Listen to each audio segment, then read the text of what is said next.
Yeah. So today we are going to be talking about types of nails. So if you're worried about your nails and how they're looking and you're concerned, this might be quite useful for you. So first of all, I'm going to show you two pictures of some fungal nails. So obviously this is worrying to people because it is an infection. So what we've got here are two different types of presentations. So you can see this is quite white here, but it's got an irregular edge and this will spread out over time, probably quite rapidly for this type of fungus. Okay.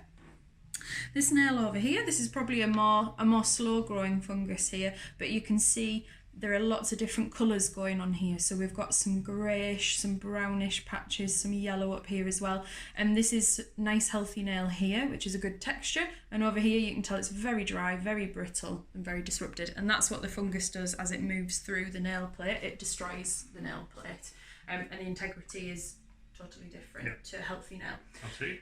But there are some other types of nail presentations that can look concerning, but they're not fungal. So we're going to talk about those as well. So the first one that we're going to look at is actually a mix of the two. So this is a damaged nail. You can see it's thickened, but just here you can see it's also got some fungus in. Now this is quite often how fungus gets into them because they start off damaged by footwear, by trauma. And it can be that you do lots of sport as well, lots of running, tennis, things like that, where there's a lot of impact, football. And you may not directly think it's been damaged, but they often, big toes especially, pick up a lot of damage, and nails generally do in shoes. And so it gets in from there, and then before you know it, it'll be looking like progressed through. This one looks quite similar in some ways to the nail that was on just a couple of minutes ago. This one has darkened elements to it, but it's actually just a damaged nail. And we can sort of see this because it's much more regular in colour through the nail plate, and there's no indications of fungus to us clinically looking at it. So although some people are unhappy about these types of nails, and there is some management that we can do long term to improve them, they don't have an infection in them that needs treating. Okay, and then this is a sort of issue that we see quite a lot as well. So this nail here, again, looks as if it's got a little bit of fungus in it, but it hasn't. The yellowing is actually to do with the way the nail has come away from the nail bed. So you can see that this nail here has half separated from the nail bed and half is still attached. So this is all perfectly healthy, and this nail is actually pretty healthy.